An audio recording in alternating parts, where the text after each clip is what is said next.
हे दोस्तों, कैसे हैं आप। उम्मीद करता हूं आप अच्छे होंगे। मैं हूं विनोद राज। स्वागत है ट्रिकी हिंदी साहित्य चैनल में।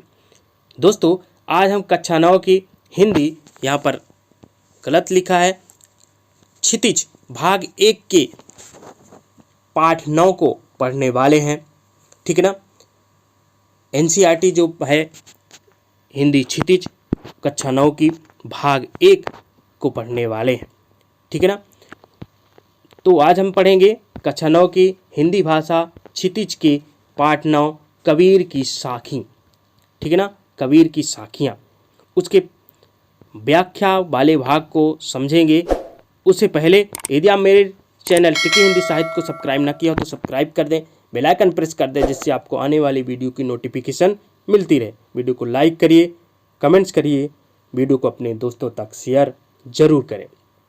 यदि आप मेरे एपी पेज ट्रिकी हिंदी साहित्य विनोद में जुड़ना चाहते हो तो जुड़ सकते हैं। वहाँ आपको नोटिफिकेशन, वीडियो की जानकारी और अन्य जानकारी मिलती रहती है। इसी तरह मेरे इंस्टाग्राम विनोद राज 5427 में भी आप जुड़ सकते हैं। तो चलिए आज हम पढ़ते हैं कक्षा 9 की पाठ 9 कबीरदास की जो एक साखियाँ हैं उनके अर्थों को आज हम समझेंगे। ठीक है ना। कबीर की साखी का अर्थ, जिसमें पहला है मान सरोवर सुभर जल हंसा केल करा है, मुक्ता फल मुक्ता चुगय अब उड़ी अनंत न जाए। तो इस आपके पाठ्यक्रम में अर्थों के ज़्यादा महत्व तो नहीं दिया गया है, केवल हमें भावार्थ समझना है। भाव को अगर हम समझ लेंगे तो हमें प्रश्नों का हल निकालने में बड़ी सहूलियत होगी। तो चलिए हम देखते हैं। कबीरदास जी ने अपने इस दोहे में हमें यह बताया है कि मुक्ति का मार्ग हमें केवल प्रभु भक्ति में ही मिल सकता है और उसी से हमें परम आनंद की प्राप्ति होगी। इसी कारण से उन्होंने उपयुक्त दोहे में हंसों का उदाहरण प्रस्तुत करते हुए कहा है कि जो मानसरोवर के जल में कीड़ा करते हुए मोती चुग रहे हैं, उन्हें इस क्रीड़ा में इतना आनंद आ रहा है कि वे इसे छोड़कर कहीं नहीं जाना चाहते हैं। ठीक उसी प्रकार अगर मनुष्य भी खुद को ईश्वर की भक्ति में लीन कर लेगा और परम मोक्ष का आनंद प्राप्त कर लेगा तो फिर उसका ध्यान कहीं और नहीं भटकेगा। उसे प्रभु की भक्ति में मिलने वाला आनंद और कहीं नहीं मिलेगा। फिर वह प्रभु की भक्ति में ही मग्न रहेगा और इस मार्ग को छोड़कर कहीं और नहीं जाएगा। ओके।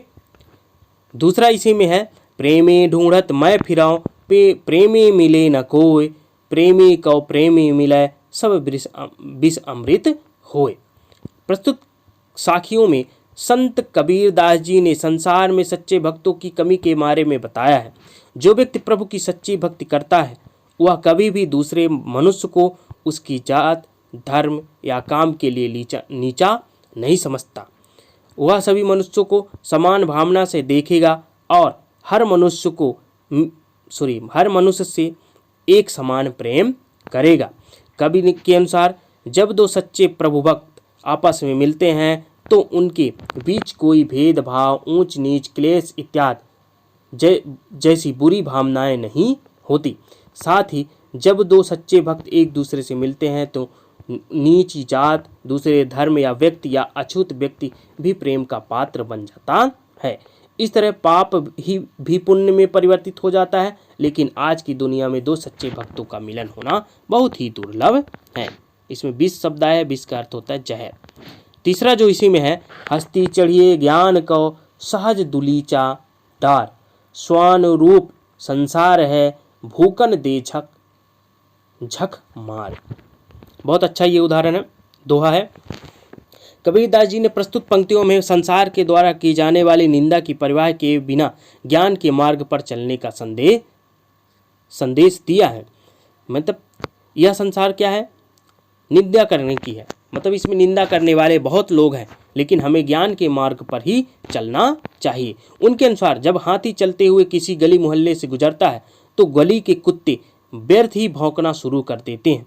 ये तो आप बहुत से लोग मुखर रहते हैं कि हाथी चलेगी अपनी चाल में ही, कुत्ते भौंकने को भूखते रहेंगे। असल में उनके भौंकने से कुछ बदलता नहीं है।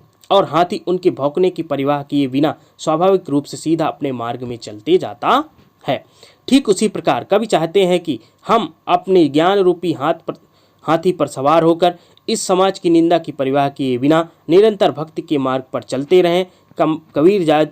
कबीर जी के अनुसार जब भी आप कोई ऐसा काम करेंगे जो साधारण मनुष्य के लिए कठिन हो या फिर सबसे अलग हो, तो आपके आस पास पड़ोस या समाज के लोग आपको ऐसी बातें कहेंगे जिनसे आपका मनोबल कमज़ोर हो जाए। इसलिए कवि चाहते हैं कि हम इन बातों को अनसुना करके अपना मनोबल ऊंचा करके अपने कर्म पर ध्यान दें, अर्थात हमें अपने ज्ञान रूपी मार्ग पर ही चलना चाहिए, कर्म रूपी मार्ग पर ही चलते रहना चाहिए, हमें लोगों की परवाह नहीं करना चाहिए। ओके, अगला इसी में है, पखा पखी के कारण सब जग रहा भुलाए, निरपख होय के हरि भजय होय संत सुजान। दोस्तों ध्यान रखना, हमें इनके शब्दार्थों को पढ़ना है। जो आपके पाठ के अंत में शब्दार्थ जरूर दिया है, वहाँ से आपकी परीक्षा में शब्द लिखने के लिए, अर्थ लिखने के लिए पूछा जाता है, ठीक है ना।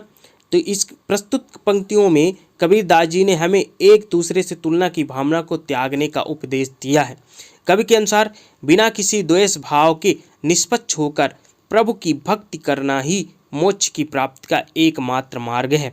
जो लोग एक दूसरे को जाति, धर्म, काम या धन के आधार पर छोटा बड़ा समझते हैं, वे लोग सच्चे मन से प्रभु की भक्ति नहीं कर पाते हैं और उन्हें मोक्ष की प्राप्ति नहीं हो पाती।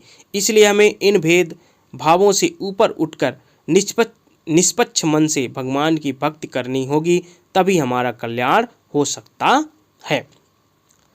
ओके, अगला जो है पांचवा, हिंदू मुआ राम कहे, मुसलमान खुदाए, कहे कबीर सो जीवता, जे दुहू के निकट न जाए।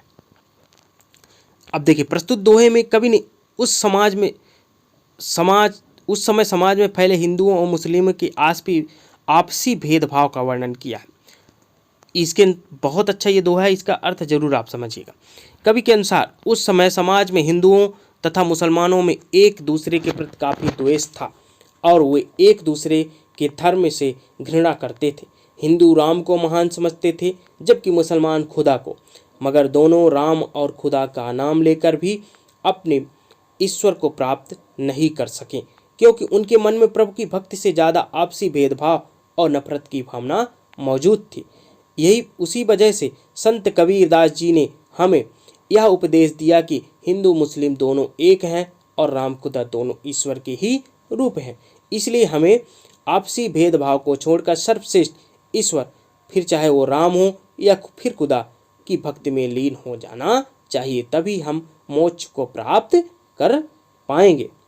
ओके, छठवां जो है, कावा फिर काशी भया, राम ही भया रहीम, मोट चुन मैदा भया, बैठी कबीरा जीम। प्रस्तुत दोहे में कबीरदास जी ने हिंदू मुसलमान के आपसी भेदभाव को नष्ट करने का संदेश दिया है। कवि का मानना है कि अगर कोई हिंदू या मुसलमान आपसी भेदभाव को छोड़कर निष्पक्ष होकर प्रभु की भक्ति में लीन हो जाए तो उसे मंदिर मस्जिद एक समान लगेंगे। फिर चाहे राम व रहीम, एक ही ईश्वर के दो रूप लगने लगेंगे जिनमें कोई अंतर नहीं होगा। इस प्रकार हिंदुओं व मुसलमानों को मस्जिद तथा मंदिर एक समान रूप से पवित्र लगने लगेंगे। कवि कहते हैं कि जब तक गेहूं का बारीक पीसा नहीं जाता वो खाने योग्य नहीं होता है, लेकिन जैसे ही गेहूं को पीस दिया जाता है तो वो स्वादिष्ट खाना बनाने लायक बन जाता है। ठीक उसी तरह हमें अपने बुरे भावों और विचारों को एकता की चक्की में पीसकर सद्भावना के आटे में बदलना होगा। फिर हमें एक दूसरे के धर्म में कोई बुराई नहीं दिखेगी, हमें उनमें केवल प्रभु की भक्ति का संदेश ही दिखाई देगा। जिस दिन ऐसा हो जाएगा उस दिन हिंदू मुसलमान एक साथ बैठकर प्रेम से खाना खाएंगे। अगला जो है सातवां, ऊंचे कुल का जन्मिया, जे करनी ऊंच न होए, सुबरन कलश सुराभर, साधु निंदा सोए। बहुत अच्छा ये दोहा है। पहले के समय में व्यक्ति को उसके कुल से बड़ा समझा जाता था, ना कि उसके कर्म और ज्ञान से। इसी वजह से कवि ने इन दोहों में हमें यह संदेश दिया है कि कोई भी व्यक्ति अपने कुल से नहीं बल्कि अपने कर्मों से बड़ा होता है। मतलब कोई कुल से या जो ऊंचे कुल में जन्म लिया है, अच्छे धनवान व्यक्ति के यहाँ जन्म लिया है, तो वह बड़ा नहीं होता। यदि उसका कर्म अच्छा है तभी वह बड़ा होगा। जैसे अगर एक सोने के मटके में मदिरा भरी हो तो वह किसी साधु के लिए मूल्यहीन हो जाता है। सोना का बना होने पर भी उसका कोई महत्व नहीं रहता है। ठीक वैसे ही बड़े कुलों में पैदा होने के साथ ही अगर कोई व्यक्ति बुरे कर्म करे और दूसरे के परोपकार से जुड़े महान काम ना करे तो वह बड़ा कहलाने लायक नहीं है। इसलिए हमें किसी मनुष्य को उसके कुल से नहीं बल्कि उसके कर्मों से पहचानना चाहिए। ओके, तो दोस्तों ये रहा कबीर के साखियों का अर्थ। उम्मीद करता हूँ ये वीडियो आपको अच्छी लगी होगी।